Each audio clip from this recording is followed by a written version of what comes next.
Hey everybody out there, it's your friendly and sometimes overly critical game reviewer Dragnix here. Today I set my critical eye onto the PC game Lovely Planet Arcade. It's a semi-sequel to Lovely Planet, but this one's got a bit of a different flavor to it. Its pastel color selection of cute chaos comes out on Friday, July 22nd, 2016 for $5.99. I played about 3 hours to get my first impressions of the game and made it to well within the third act of this 4-act game.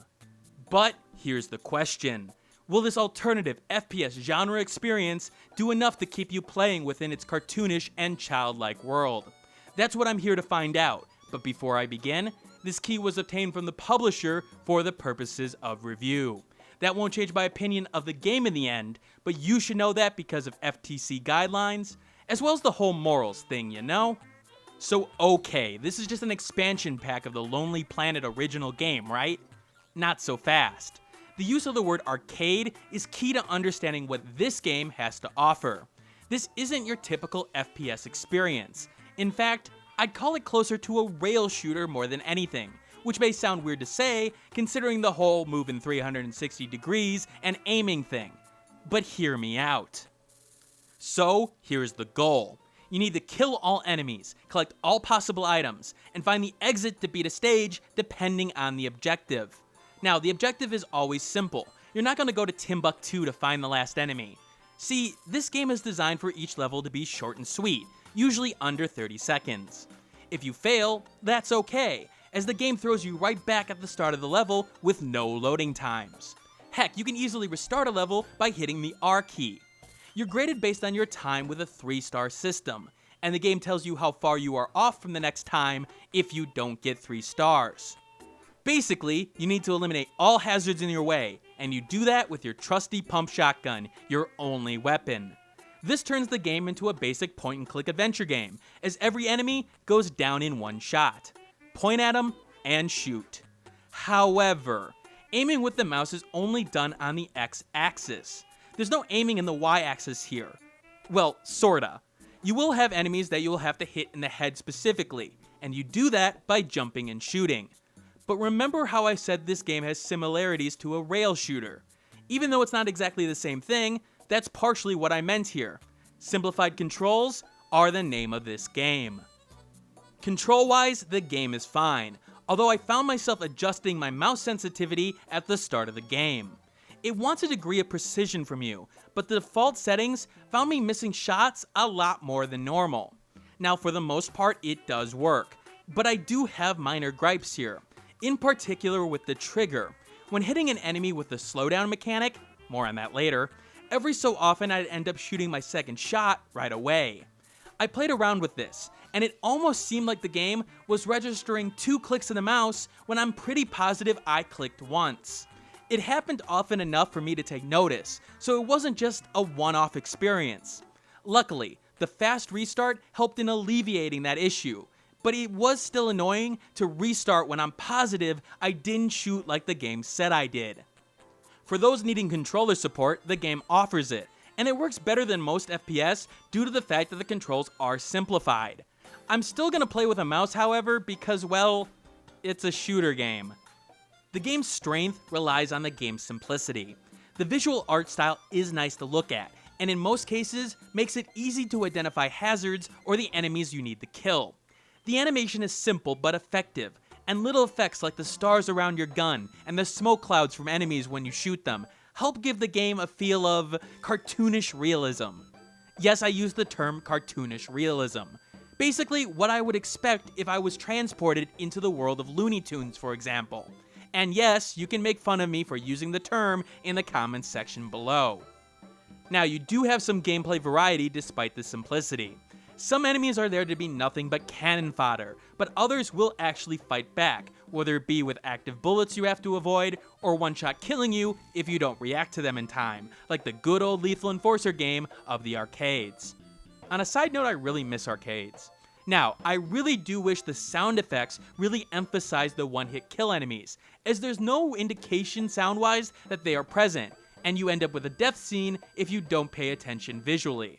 The game is very reliant on your eyes more than anything, so keep note of that. The game does mix things up with special enemies as well.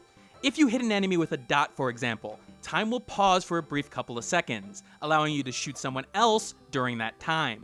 Enemies with spirals do the same thing, except teleport you to their position after the time is done.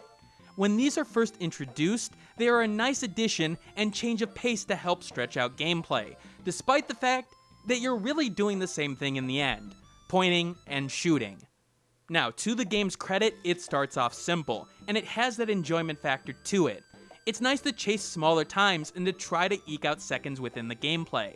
When the game forces you to think about your shots, like if you can hit 2 things with 1 shot, you do feel accomplished when you pull it off. But don't expect that feeling to stay around that long. The biggest problem that develops for Lonely Planet Arcade is that the game assumes you have the ability to see into the future. That, or it expects you to lose in order to move on in the game. Look, I'm not going to sit here and tell you I have the best reaction times. I play a bunch of Overwatch and TF2, and I do think I have reasonable skills. But I'm not anybody from FaZe Clan. But some of the reaction times that the game asks from you only can be achieved if you know the hazard is coming and start pre-aiming. If you don't, well, you're almost restarting instantly. And this is a constant theme, especially in the second and third acts of the game. And heck, let's take that concept to the next level. There are parts in this game that basically have you fire into blind nothingness in order to move on. See the start of the level here.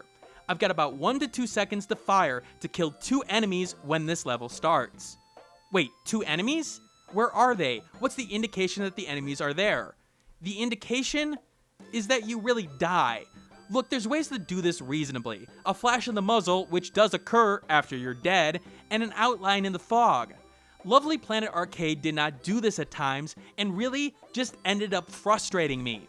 I didn't feel in control. I felt like the game was leading me on, and frankly, was wasting my time. The game basically wants you to do 2 things. Recognize the pattern it wants you to move at, and execute the timing of that pattern. There is no leeway when it comes to that pattern. You have to do it. How do I know this? Because the game has triggers that activate certain elements of the level. These are usually bombs. They have to be hit before they explode, whether it be them being thrown in the air or just sitting idle waiting to hit you. Let me show a practical example. Let me kill these first few enemies and not do anything else besides that. Wait, I died? Yes, that's right, I died. Because a bomb that was activated off my screen exploded. You may not even know where it is at first, just that, well, you died. That's highly, highly annoying. You have to move a specific speed, but the game doesn't really tell you to do that other than the score chasing mechanic, which for those who just want to experience the levels, just seems weird in terms of this specific implementation. Why not show an outline of the bomb when it activates, telling that player that something has happened at a specific part of the map? At least then he knows what killed him, even if he couldn't necessarily do anything about it. At least it gives him info to use the next time around. Instead, the game expects you to learn that via repeated attempts. And it just isn't fun when you're forced to redo things over and over and over again, just because the game needed to teach you something new this time around.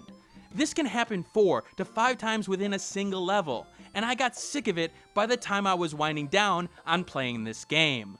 You can see that by the repeated attempts in the footage throughout this review. It drags the game down for me.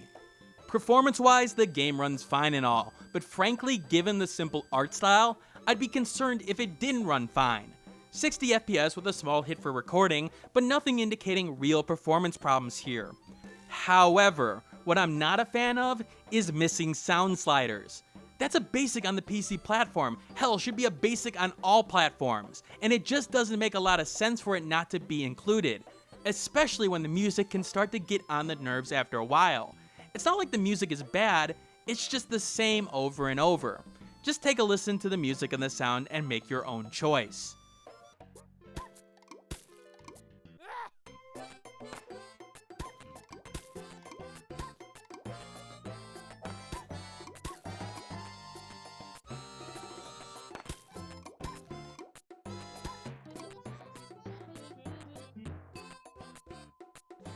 Also, if you're looking for story, yeah, look elsewhere. Remember that word arcade in the title? Yeah, most arcades didn't have stories within their gameplay, and this game definitely has the arcade experience down, because there's no story whatsoever.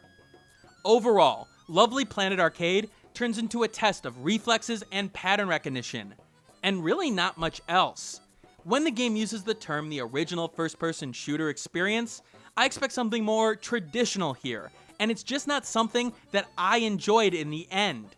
Now, score chasers and reflex-oriented gamers who want to test their skills, this game is probably for you. It keeps things simple and can be enjoyable when score chasing, once you learn the mechanics of each level. It's just that, well, the way it teaches those mechanics needs a vast improvement. And it is a cheap game, so you shouldn't expect the world out of it. But those who are looking for a more traditional FPS experience or don't like score chasing, Lovely Planet Arcade isn't your cup of tea, and you should look elsewhere for your next shooting experience. Thanks for watching. Like the video, share it with a friend, and subscribe if you want more content like this. In the description below, you'll find the Steam review accompanying this vid, along with social media that you can follow me on, Twitter, Google+, and Facebook groups. And if you want to support the channel, click that Patreon on the left of the screen. And remember, keep on gaming.